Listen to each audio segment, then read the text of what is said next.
आषाढ़ तपंदा तिस लगै, हर नाहो न जिन्ना पास। आषाढ़ का महीना साध संगत जी, जो कि पंजाब की धरती में एक गर्म महीना माना जाता है और खूब गर्मी होती है। ये साध संगत जी जेठ हाड़ के इनको आषाढ़ महीना कह देते हैं। आषाढ़ के महीने में खूब लू चलती है गर्म, ख़ास तौर पे नॉर्थ इंडिया में, पर बाकी भी पूरे भारतवर्ष में ये गर्म महीना रहता है। गर्मी के महीनों में माना जाता है इतना गर्म कि बच्चों के स्कूल भी बंद रहते हैं, और ताकि बच्चों को ज़्यादा गर्मी ना लग जाए स्कूल के दिनों में। शुरू के टाइम से ही, गोरों के समय से ही ये गर्मी के महीने को गर्म माना जाता। तो बाहर मुल्कों में भी साथ संगत जी गर्मी के महीनों में समर हॉलीडेज़ होते, तो गोरों ने यहाँ पे आके भी छुट्टियों का महीना शुरू कर दिया। तब से ये चला आ रहा है। गुरु महाराज कृपा करते हैं, आषाढ़ के महीने का फलोपदेश सबको श्रवण करवा रहे हैं। आइए प्यार से सुनते हैं। आषाढ़ तपंदा तिस लगै, हर नाहो न जिन्ना पास। महाराज कहते हैं जिनके पास नाम नहीं है ना, जिनके पास हरि का नाम नहीं है, जो नाम नहीं जप रहे, उनको तो आषाढ़ बहुत तपंदा लगता है, गर्म लगता है।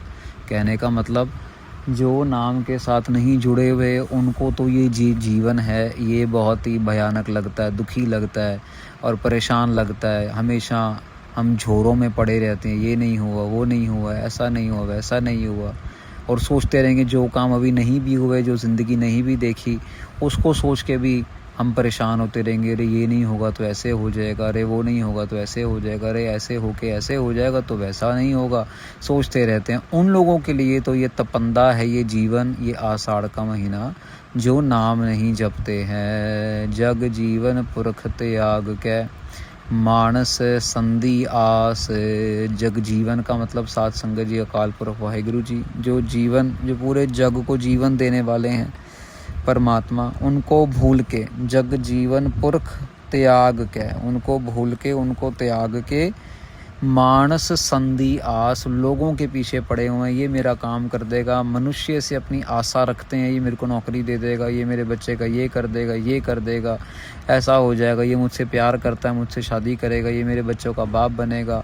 माँ बाप करते हैं, अपने बच्चों से उम्मीद रखते हैं, ये करेंगे। पत्नी पति से रखती है, पति पत्नी से रखता है, ऐसा वैसा। हम मनुष्य से आस रखते हैं साध संगत जी, परमेश्वर को भूल के, जग जीवन पुरख को भूल के, इसीलिए दुखी होते हैं। जब आस परमेश्वर पे रखेंगे तो परमेश्वर सबके थ्रू हमारी आशा पूरी कर देगा। बच्चों के थ्रू भी, माँ बाप के थ्रू भी, घर परिवार के थ्रू भी, अपनी बॉस के थ्रू भी, और कामकाज करने वालों के थ्रू भी, चाचा मामा पताया भतीजा भांजा सब के थ्रू। लेकिन तब जब जगजीवन पुरख, जब अकाल पुरख वाहिगुरु जी के ऊपर भरोसा रखेंगे, उनको त्यागेंगे नहीं। पर उनको भूल के अगर अपने परिवार तक सीमित रह जाएंगे तो फिर गड़बड़ हो जाएगी। जैसे कि फॉर एग्ज़ाम्पल बच्चे का जन्मदिन है, रोज़ गुरुद्वारे जाते हैं, और आज बच्चे का जन्मदिन है, नहीं आज गुरुद्वारे नहीं जाएंगे, आज घूमने चले जाएंगे। चलो गुरुद्वारे तो रोज़ ही जाते, नहीं, उस दिन बच्चे को भी लेके जाना है, उससे कोई सेवा करवानी है, उससे कोई जाप करवाना है, उससे कोई भला काम करवाना है, ताकि उसको भी जग जीवन पुरख अकाल पुरख वाहिगुरु जी की अहमियत पता लगे कि हमारा हर एक काम वाहिगुरु जी से शुरू होता है और वाहिगुरु के जाप के साथ ही समाप्त होता है। दुआ भाए वे गुच्चीय, गल पई सो जम की फास। महाराज कहते हैं जो द्वैत भाव में अपने आप को खराब कर रहे हैं, विगुचिया मतलब खराब करना, साध संगत जी मतलब बर्बाद कर देना, खराब छोटा वर्ड है, बर्बाद कर देना अपने आप को, विगुची है। गल पई सो जम की फास, जो द्वैत में है कि भगवान नहीं है, मैं ही हूँ, सब कुछ मैं कर रहा हूँ, सब कुछ मेरी मेहनत है, सब कुछ मेरा फल है, मैंने ऐसा कर लिया, मैंने बहुत मेहनत की तो बॉडी बना ली अपनी, मैंने बहुत मेहनत की तो अपना बिजनेस चालू कर लिया, मैंने बहुत मेहनत की तो अपना घर संवार लिया। लोग ऐसे ऐसे मूर्ख हैं साध संगत जी। किसी से बात हो रही थी कल, तो उन्होंने अपने घर की फ़ोटो में भेजी, तो मुझे दिखा रहे थे परिवार वाले, तो सारी फ़ोटो में देख ली, 8-10 फ़ोटो में देख ली, तो मेरे को पता नहीं था। मैंने सहज सुबह पूछ लिया, मैंने कहा घर तो बहुत अच्छा सजाया सवरा है, पहले तो लेने में करोड़ों लगा दिए होंगे। और उसके बाद सजाने में भी खूब पैसा लगा दिया, लगता ही नहीं कि ये हिंदुस्तान का घर है, ऐसा लगता है बाहर का घर है। तो फिर पता लगा, बताया घर वालों ने हमें कि ये घर तो इस किराए पे है, ये अपना भी नहीं है। तो मैं इतना हैरान हुआ, मैंने अपने माथे पे हाथ लगाया और सोचा, मैंने कहा यार किराए के घर के ऊपर इतना पैसा, कम से कम 10, 12, 15 लाख रुपया खर्च कर दिया होगा। यहाँ फल, यहाँ बूटे, यहाँ ये कैंडल लगा दी, यहाँ पे ये पौधे लगा दिए, यहाँ पे एक कारपेट लगा दी, यहाँ पे ये कर दिए, यहाँ पे वो कर दी, इतना दुनिया जहान का ताम झाम, वो भी किराए के घर पे। तो यहाँ महाराज क्या कह रहे हैं कि जो परमेश्वर को अपना मूल भूल जाते हैं ना, वो इतने मूर्ख हो जाते हैं कि किराए के घर को भी, जो अपना भी नहीं है, उसी के ऊपर खर्चा करते चलेंगे, जबकि पता है कि एक दिन तो वो घर छोड़ के चले ही जाना पड़ेगा। महाराज कह रहे हैं, गल पई सो जम की फांस, उनके गलों में जमों का फंदा पड़ता है, जमों की फाही पड़ती है, उनको जमदूत की फांसी मिलती है। किनको? जो द्वैत भाव में जी रहे हैं, जो परमेश्वर को नहीं मानते, मैं करके अपने अहंकार में सारा जीवन व्यतीत कर देते हैं। जेहा बीजय सो लुणै मत्थै जो लिखे आस। महाराज कहते हैं, जैसा कर्म करेगा तैसा ही भोगेगा। जो मस्तक में लेख लिखा है वो ही अब जो है करता है। ऐसा नहीं है कि अभी मान लो कोई बंदा शराब पी रहा है और उसके मत्थे पे लिखा था कि उसने अमृत पीना है, ऐसा नहीं साध संगत जी। जो लिखवा के लेके आए हैं वो ही हमें भोगना पड़ेगा, भले ही छोटा भले ही बड़ा, लेकिन कर्म तो भोगना पड़ेगा। अब यहाँ पे साध संगत जी, कर्म को भोगने के भी कई तरीके हैं। कई तो रो रो के, बिलक बिलक के और तड़प तड़प के कर्म भोगते हैं। कई महाराज के आश्रय में रहते हुए, बड़ी बड़ी बीमारियां झेलते हुए भी, महाराज का नाम जपते हुए भी, महाराज की सेवा करते हुए भी, महाराज के साधुओं की संगत करते हुए भी अपने जीवन में खुश रहते हैं, सुखी रहते हैं, सहज अवस्था में रहते हैं। और नाम जपने की वजह से जो तकलीफ़, एक्चुअल तकलीफ़ है, दुख रोग है, वो भी कम महसूस होता है, क्योंकि नाम की तरफ ध्यान है सारा का सारा, कहीं और नहीं है। मन भटक नहीं रहा है, मन ध्यान जो है वो नाम में लगाया हुआ है। साध संगत जी, कहने को तो इतिहास बहुत बड़े बड़े हैं, बहुत बड़े बड़े इतिहास हैं साध संगत जी, पर कभी कभार ना अपने ही घर में ऐसे लोग पैदा हो जाते हैं, अपने ही घर को जो ऐसे ही आग लगा देते हैं, मतलब कोई भरोसा ही नहीं होता किसी भी चीज़ का।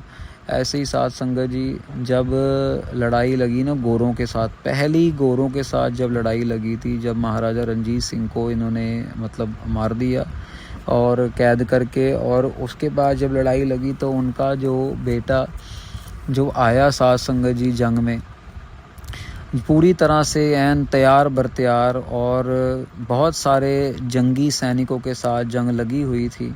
अब उस टाइम पे साध संगत जी, नाम मेरे को ध्यान नहीं आ रहा, इनका बहुत बड़ा जर्नैल था, हरी सिंह नलवा नहीं था, क्योंकि वो तो महाराजा रणजीत सिंह के समय में ही थे। उनके बाद एक जर्नैल बहुत बड़ा आया था।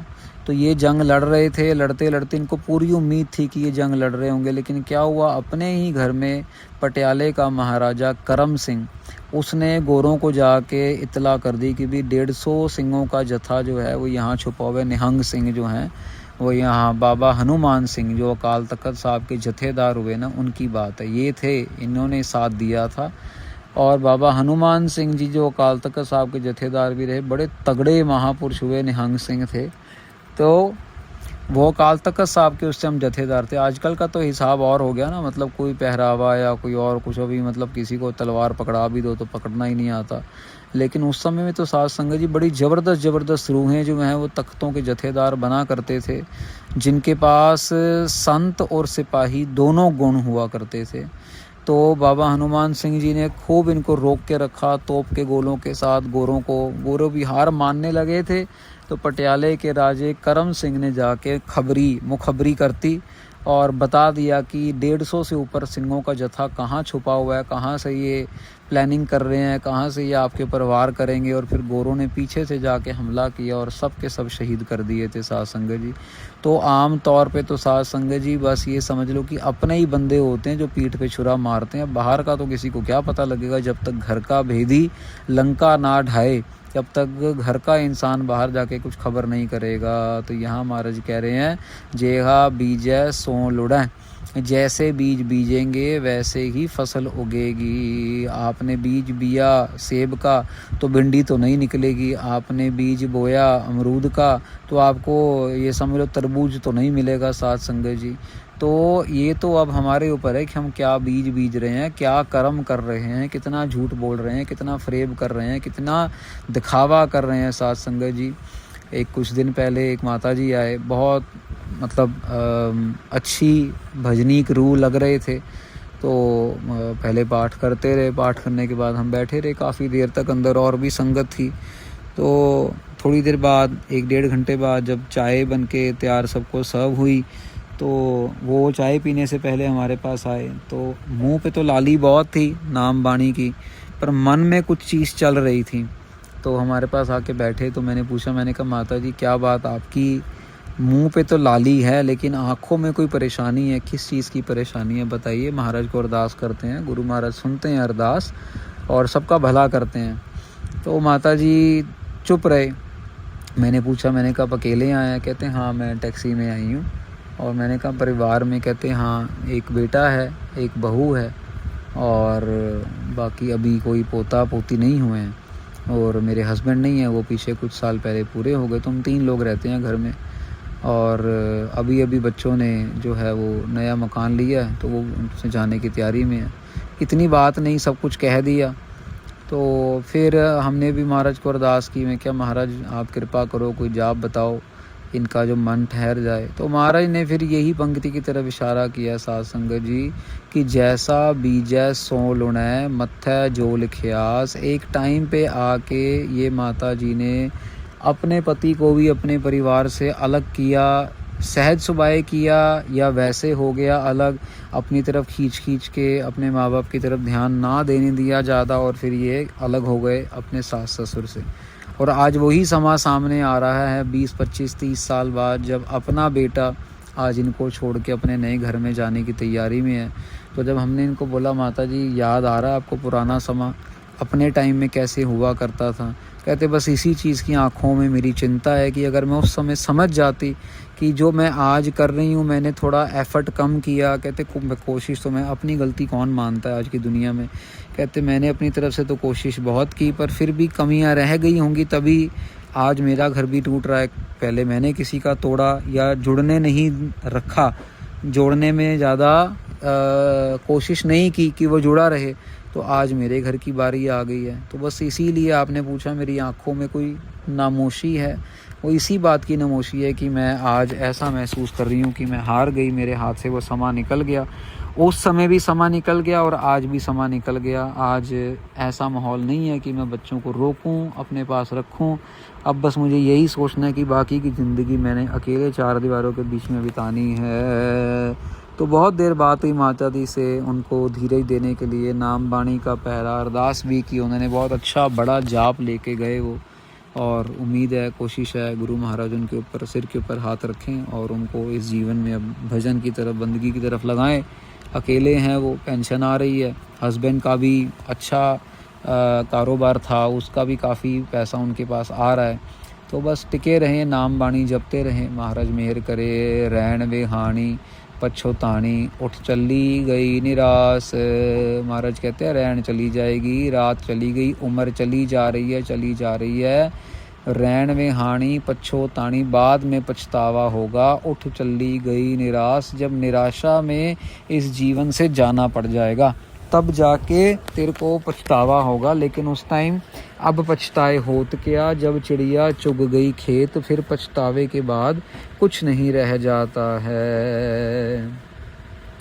जिनको साधु भेटिया से दरगाह होए खलास। महाराज कहते हैं पर दूसरी जगह, जिनको साधु भेटिया, जो साधु महात्मा की दर्शन करते हैं, उनकी संगत करते हैं, सो दरगाह होए खलास, उनके बंधन टूट जाते हैं, उनको मोह माया से महाराज तोड़ के अपने साथ जोड़ लेते हैं।